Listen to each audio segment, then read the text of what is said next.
Então vamos lá, pessoal, um vídeo direto ao ponto. Eu quero mostrar para vocês hoje 4 ações que abriram oportunidades, estão baratas e das 4, 3 eu estou comprando muito e eu vou mostrar para vocês quais são elas. Mas antes, eu já quero te pedir para você ajudar o meu trabalho aqui no YouTube, deixando o like nesse vídeo. Se inscreve no canal se ainda não é inscrito, ativa o sininho das notificações e bora lá. A primeira ação da lista é a Sanepar. Eu estou comprando a de final 4, uma empresa do setor de saneamento. São aquelas companhias que nós chamamos de perenes. Nesse momento, ela está custando R$ 5,26, mas ela já chegou a custar, se a gente puxar aqui os últimos 6 meses, no mês 9 desse ano, não faz nem tanto tempo assim, ela estava custando R$ 6,56. Além disso, nos últimos 12 meses, ela se valorizou mais de 5%, está com seu preço sobre o lucro abaixo de 6 vezes, o PVP 0,75,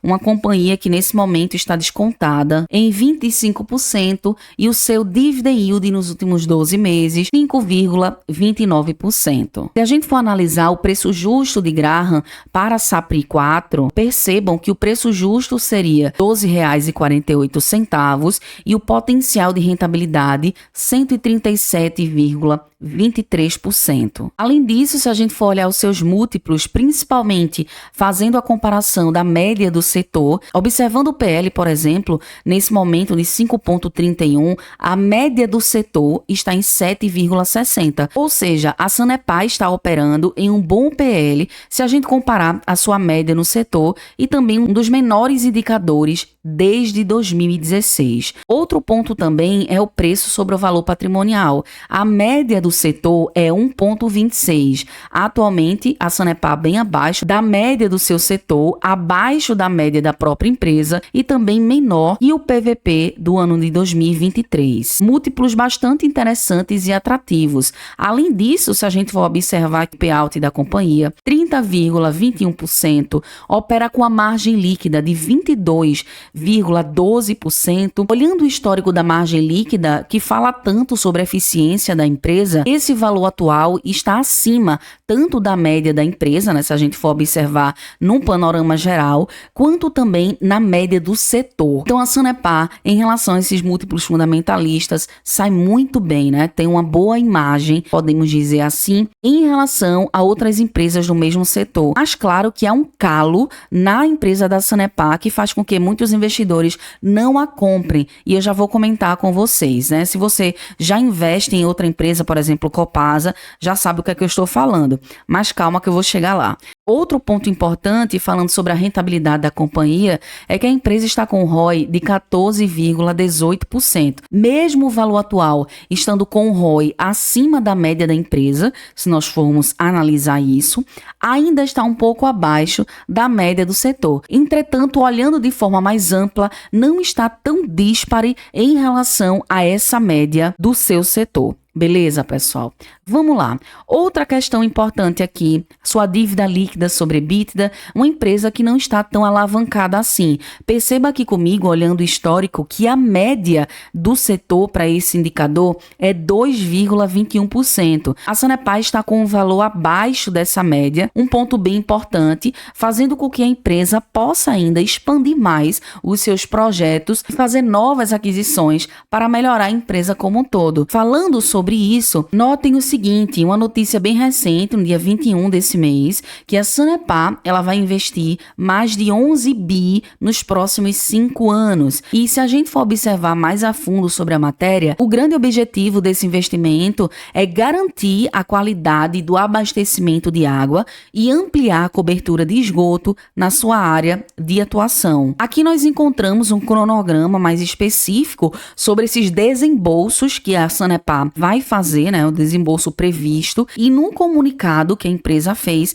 ela nos informou que 6,6 bilhões em todos os investimentos para esse período serão usados em serviços de esgoto e os outros 4,5 bilhões vão estar dispostos a melhorar o abastecimento de água e seus investimentos. Sem dúvida, será um investimento bem importante para a empresa, trazendo mais qualidade para a companhia e também a longo longo prazo, trazendo essa perspectiva de valorização nas ações da companhia. Inclusive, o que a gente espera é que melhore também a política de dividendos da companhia. Já que nós falamos isso, notem aqui, olhando essa questão de dividendos da empresa, percebam que o que faz com que muitos investidores não invistam na Sanepar é em relação a essa política de dividendos, uma companhia que praticamente anuncia em um ano para pagar no outro. Então, por isso, muitos investidores acabam saindo da companhia para investir, por exemplo, na Copasa, a sua concorrente,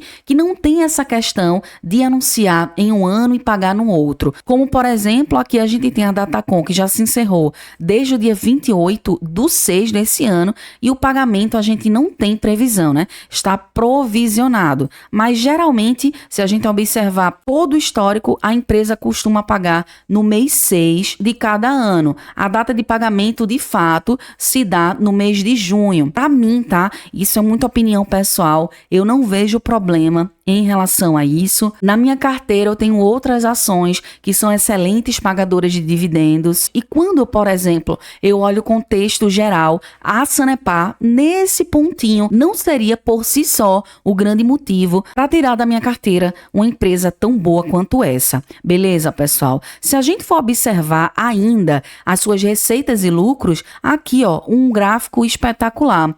Uma empresa que desde 2014 vem crescendo, ampliando as suas receitas, tem também crescimento nos lucros, uma baita companhia, e por isso eu compro Sanepar e continuo comprando, e a vejo nesse momento como excelente oportunidade de compra. Mas só lembrando, tá, gente? Nada se trata de recomendação de compra ou venda de ativos financeiros. E aí eu já quero te perguntar, você investe em empresa de saneamento? Coloca aí nos comentários. E se você investe, qual é a empresa? É Sanepar ou Copasa? Ou é outra? Coloca aí que eu quero saber. Beleza? Bora lá. A próxima empresa do setor de saúde que eu estou comprando, pessoal, é a Fleury, tá? E eu já quero te perguntar, você investe na Fleury? Coloca aí nos comentários. Nesse momento, a Fleury está custando R$ 13,50. Tem uma variação negativa nos últimos 12 meses de 18,03%. Está com seu PL um pouco mais de 12 vezes, o PVP 1,38 e o dividend yield nos últimos 12 meses de 5,56%. Notem que, se a gente for observar os últimos 5 anos da companhia, notem que no ano de 2020, uma ação da Fleury estava custando um pouco mais de R$ 26. Foi exatamente nesse período onde a Fleury trabalhou demais, no período da pandemia. Inclusive, a empresa que trabalha nessa questão de medicina diagnóstica, ela trabalha muito e foca também no fator tecnologia. Na minha opinião, uma companhia que não preza esse setor de tecnologia já está fora do meu radar. Eu não acredito que empresas a longo prazo, que não buscam se atualizar, principalmente investe em tecnologia, irá durar muito tempo na bolsa. Se a gente olhar a história da Fleury, notem aqui comigo que sempre inovando, expandindo. Em 2019, a empresa entrou para a Bolsa de Valores e ganhou o prêmio Melhores Empresas da Bolsa. Se a gente olhar os seus indicadores, o PL mesmo um pouco acima de 12 vezes, percebam que nós temos uma redução desse indicador sendo o menor desde 2014, além de ser o menor em relação à média da empresa, mesmo que sendo maior se a gente comparar a média do setor. E olhando a relação preço sobre o valor patrimonial, 1,38 é o menor desde 2014, né? Assim como menor ao indicador da média da empresa. E na questão de dividend yield, notem o seguinte,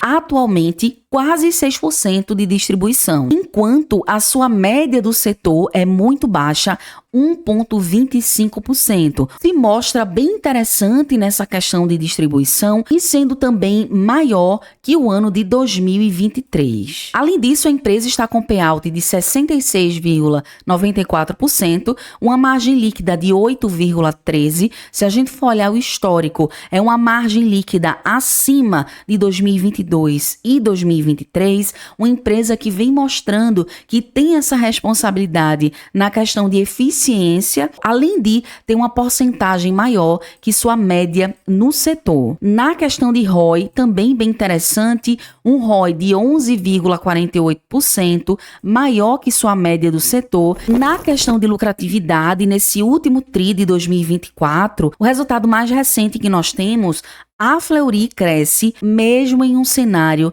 desafiador. Outra questão interessante nesse último resultado foi a redução de dívida e alavancagem permaneceu controlada. Se a gente observar, essa redução de dívida líquida caiu 7%, fechando um pouco mais de 1 bilhão, e esse ajuste permitiu que a relação entre a dívida líquida e EBITDA permanecesse em um patamar controlável de uma vez, alinhando a estratégia de alavancagem ao nomezinho conservadora para enfrentar o ambiente de juros elevados, pessoal. E a companhia ainda conseguiu alongar e reduzir o custo de dívida, demonstrando uma gestão financeira eficiente. Na minha opinião, uma baita empresa, a Fleury tem se mostrado nesses últimos resultados. E aqui o ponto bem interessante, que é exatamente essa imagem que eu coloquei na capa do vídeo, a questão do lucro versus cotação. Nós sabemos, né, eu já falei muito aqui no vídeo, que a tendência é que a cotação siga lucro. Porém, aqui foi totalmente diferente. Notem que o lucro da Fleury disparou, alcançando esse ponto aqui em cima, enquanto a sua cotação não fez, por exemplo, o mesmo movimento que ocorreu em 2022. Percebam aqui claramente, em 2022 nós tivemos aumento na lucratividade e a cotação da companhia seguiu esse aumento. Aqui nós temos um exemplo bem prático dessa teoria, cotação segue lucro, o que não ocorreu se a gente for observar exatamente nesse período. E esse movimento, pasmem, acontece frequentemente no mercado. Por quê? O mercado a curto prazo é irracional, tá, pessoal? A gente precisa entender isso. E é exatamente nesse período irracional que o mercado se encontra quando os investidores mais inteligentes adquirem uma ação a um bom preço. Mas, claro, não podemos comprar uma ação apenas por causa dessa disparidade que eu estou falando para vocês. Muito pelo contrário, você precisa, mesmo vendo essa oportunidade, vendo que lucro disparou, a empresa está trazendo bons resultados, você precisa entender se a companhia faz parte da sua estratégia e analisar com mais minuciosidade como é que essa empresa trabalha, tá, pessoal? Tomem muito cuidado e tenham muita responsabilidade em relação às empresas que você coloca na sua carteira. E ainda falando sobre a empresa, se a gente for observar histórico de dividendos, notem que é uma companhia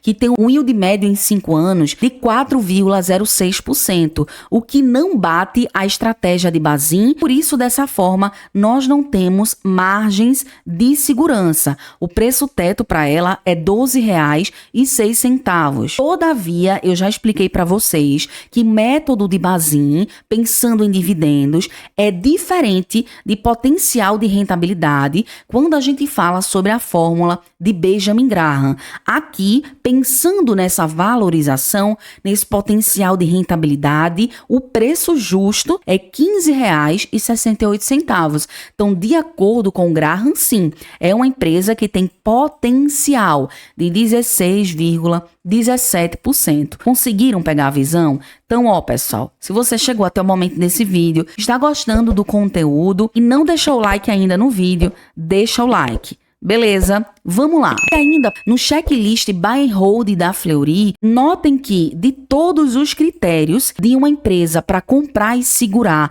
pensando a longo prazo, o único que ela não bate é essa questão de pagar mais de 5% de dividendos nos últimos 5 anos. Então, se você está buscando uma ação e sua estratégia é muito mais focada para dividendos, talvez a Fleury não seja tão interessante olhando esse cenário atual, tá bom? Então vamos lá. Porém, se a empresa caber na sua estratégia, quando a gente observa o nosso gráfico Descontex, nesse exato momento, nesse pontinho vermelho aqui, está indicando um bom ponto de entrada em relação à cotação da companhia. Bora lá. A próxima empresa da lista que eu observo uma grande oportunidade em relação à cotação da companhia e a empresa em geral, eu vejo sim potencial no Banco ABC, tá, pessoal? Entretanto, eu não estou comprando atualmente o Banco ABC, não é uma ação que eu invisto, porque claro, muitas empresas boas, a gente precisa saber qual delas vai colocar na carteira e focar, né? Não adianta eu sair colocando todas as empresas que eu acho boa em carteira sem ter estratégia. É isso que eu bato aqui na tecla sempre nos meus vídeos, tá bom? Ó, nesse momento, o Banco ABC está custando R$ 20,78, tem uma variação negativa nos últimos 12 meses de 1,55, está com seu PL muito tranquilo, abaixo de 6 vezes, PVP 0,80, a gente tem 20% de desconto e o seu dividend yield nos últimos 12 meses, um banco que vem pagando bons dividendos de 7,34%. De acordo com o Graham, o Banco ABC tem um potencial de rentabilidade acima de 130% e o seu preço justo é R$ 47,95. Se a gente olhar o Banco ABC no método Descontex, percebam que nesse exato momento está apontando um bom ponto de entrada em relação à ação do Banco ABCB4. Além disso, a empresa está com payout de 38,90%, uma margem líquida de 12,99%, está com ROI de 15,05%. No ranking Buy and Hold, a empresa cumpre todos os critérios, ou seja, é aquela empresa 10 de 10 da nossa lista. No histórico de dividendos, o seu yield médio em 5 anos é 5,53%. Nesse ano de 2024, esse banco pagou 2 vezes. A tendência é que ele pague 3 vezes ao ano, janeiro, fevereiro e julho. Na questão de receitas e lucros, um banco que vem surpreendendo a partir de 2020, crescimento de receita, também crescimento em seu lucro. Inclusive, falando em lucro líquido, nesse último resultado, o banco sobe para 255,1 milhão de lucro líquido e esse resultado corresponde a um ROI de 16,2%. Um baita resultado, uma baita empresa. Outra ação que eu estou comprando muito é o Banco do Brasil, tá, pessoal? A essa cotação, R$ 25,83, está dentro do meu preço médio, da minha margem de segurança. Eu já quero perguntar a vocês se você está comprando o Banco do Brasil, tá? Inclusive, praticamente eu torrei meu caixa oportunidade quase todo em Banco do Brasil. Comprei também alguns fundos imobiliários. Se você quiser saber sobre fundos imobiliários e que eu traga mais aqui no canal, coloca aí nos comentários se você quer nesse canal vídeos também sobre fundos imobiliários, que é outra espécie de ativos que eu invisto muito. Coloca aí que eu trago para vocês. Beleza, pessoal? Vamos lá. O Banco do Brasil vem se valorizando nos últimos 12 meses, tem um PL abaixo de 6 vezes, um PVP 0,82, continua descontado, um dividend yield 8,16 nos últimos 12 meses, mas a previsão é que esse dividend yield em 2025 vá para 10%. Quem sabe, né? É isso que a gente espera. Um baita potencial de rentabilidade acima de 131%, preço justo quase de R$ 60, tem um excelente payout e uma boa margem líquida, um ROI bastante interessante, paga muito dividendos. Inclusive, agora em dezembro, nós teremos 2 pagamentos de juros sobre capital próprio e os 2 estão com a Datacom em aberto. A Datacom mais próxima é até o dia 25/11, ainda dá tempo. E a outra Datacom até o dia 11/12. Então, se você quiser receber ainda esses valores, o banco vai fornecer, precisa estar posicionado até esta data. E uma das últimas notícias para fechar do Banco do Brasil é quanto ele pode pagar de dividendos em 2025. Essa projeção dos resultados financeiros. Notem aqui o seguinte, ó. Segundo o relatório da XP, está mantido o percentual de 45% em 2025, onde nós podemos ver uma distribuição total da ordem de 17 bilhões. E isso representaria mais um ano com um dividend yield de duplo dígito para os acionistas do Banco do Brasil. Ou seja, pessoal, até agora, 2025, ó, alegria para quem investe no Banco do Brasil, né? E agora eu quero saber de você. Qual dessas ações você investe? Banco do Brasil, Sanepar, Banco ABC ou a Fleury? Qual delas ou quais delas? Coloca aí nos comentários. O vídeo então foi esse, mas para eu saber que você ficou comigo até o momento desse vídeo, coloca aí nos comentários. Meu futuro será promissor.